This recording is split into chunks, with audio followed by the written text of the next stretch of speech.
So yesterday, a group of conservative Democrats did what we expected them to do for weeks now. Weaken the already horrifically weak Dodd-Frank bill, the one piece of tangible reform we got after the financial crash. By a vote of 67 to 31, the Senate passed the Economic Growth Regulatory Relief and Consumer Protection Act, which is aimed at reducing the regulatory burden on struggling community banks, even though most such banks are thriving. Supporters also argued that the bill would make it easier for Americans to buy a home by increasing their access to capital. This bill shows that we can work together and do big things that make a difference in the lives of people across the country, Senate Banking Chairman Mike Crapo, Republican of Idaho, said. Ah, yes, what a lovely display of bipartisanship. The measure would also exempt 25 of America's biggest banks from regulations created in response to the financial crisis that contributed to the Great Recession a decade ago.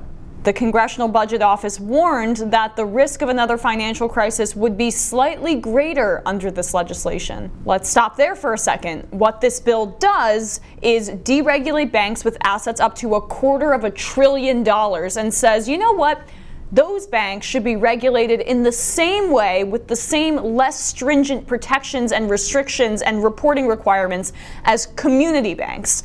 That's what these Democrats who voted for this and all the Republicans keep saying. They're community banks. Really? They're saying American Express, Barclays, and Ally Financial, massive financial institutions, the Barclays Center's right miles away, are the same as your local mom and pop community bank down the road, right? The bill was the product of years of talks between Crapo and a core group of moderate Democrats. Heidi Heitkamp of North Dakota, John Tester of Montana, Joe Donnelly of Indiana, and Mark Warner of Virginia, #ResistanceHero. It took a Republican majority with a Republican president for this bill to move because the core of the Democratic Party opposes these kinds of efforts to weaken Wall Street reform, said Sherrod Brown of Ohio, who rallied opposition against the legislation as the top Democrat on the Senate Banking Committee. Really, Sherrod Brown? Because there are 47 Democrats in the Senate, 49 including the two independents, Bernie Sanders and Angus King, and 16 Democrats and Angus King, who caucuses with them, voted yes. So 17 yes votes from Democrats. That's a pretty sizable portion of your core. I'm happy you were railing against this bill, but let's not try to sugarcoat it. It's bad. Every Republican voted with it, and Democrat Martin Heinrich abstained for some reason, as well as John McCain due to his cancer battle, of course. Here are the Democrats who joined every voting Republican. Their names need to be read, so I'm going to read them to you. Michael Bennet of Colorado, Tom Carper of Delaware, Chris Coons of Delaware, Joe Donnelly of Indiana, Maggie Hassan of New Hampshire, Heidi Heitkamp of North Dakota, Doug Jones of Alabama, Tim Kaine of Virginia, Angus King, as I mentioned, the independent from Maine, Joe Manchin of West Virginia, Claire McCaskill, senator from Missouri, Bill Nelson from Florida, Gary Peters from Michigan, Jeanne Sheehan, New Hampshire, Debbie Stabenow, Michigan, John Tester, Montana, and Mark Warner of Virginia. So if you live in Delaware, New Hampshire, Michigan, or Virginia, both of your Democratic senators just voted for the next financial crisis. I'm not exaggerating. The Congressional Budget Office, the CBO, which is a nonpartisan institution and what both parties use as a political football when they want to get their way, said that it makes the financial crisis more likely. And these 17 Democrats ignored that. Here's Senator Elizabeth Warren, whose bread and butter is cracking down on banks, explaining why she's so outraged on the Chris Hayes program after she did a speech on the floor of the Senate and it didn't work. She tried to get 17 of her Democratic colleagues to change their minds, to no avail. 67, how does this get any votes? Any votes?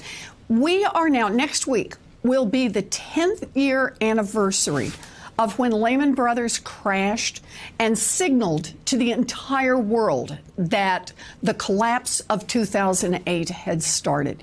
And how it could be that after we got some Dodd-Frank protections in place, after we got 10 years nearly of trying to rebuild after the banks are more profitable than they have ever been in history.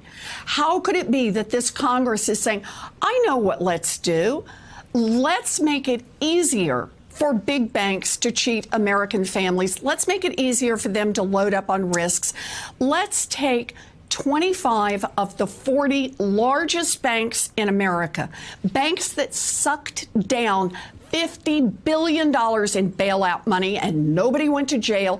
Let's take them off the watch list and treat them like itty tiny little community banks out somewhere nowhere where they can't hurt the economy. Right. Okay, but here's the other part I talked about at this same speech you're talking about is the importance of having a Democratic Party that stands for something, a Democratic Party that isn't just willing to take on a fight when it comes to it, a Democratic Party that picks fights, a Democratic Party that makes people across this country say, I want to get out there and vote. That's what I want to see. I couldn't agree more with Senator Warren. Throughout the clip, she is fuming. Despite her inroads with the D.C. establishment Democrats, when it comes to banks, they still treat her and her views like an outsider.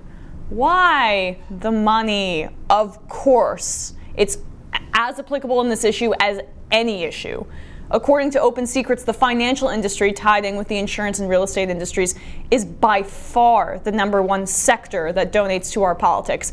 Get a load of this. Over $229 million from 2017 to the start of 2018. These totals are from February 1st, meaning this isn't even the full amount for an election year. 40.4% of their money going to Democrats, 59.3% to Republicans. The next closest specific industry is health at $68 million, which is a fraction of what the financial industries spend. Since the crash, only 53% of Americans have any money invested in the stock market. Before the crash, it was around 10 percentage points higher. And bankers and financial CEOs will go on CNBC and complain that more people aren't investing in the markets. Why don't you trust the markets? They look so good right now. Why would they? They saw what happened in 2008. They think that their money is safer under their mattress. The economy will crash again, and it will crash because these banks have bought off our politicians and they're removing every protection that makes sense. And the numbers bear that out, as I showed to you. Financial institutions are far and away the industry that is most responsible for our trend as a country towards oligarchy, and they have done it through corruption, arrogance, and pure recklessness. And those 17 Democrats, along with the entire Republican Party, have aided and abetted them in their efforts.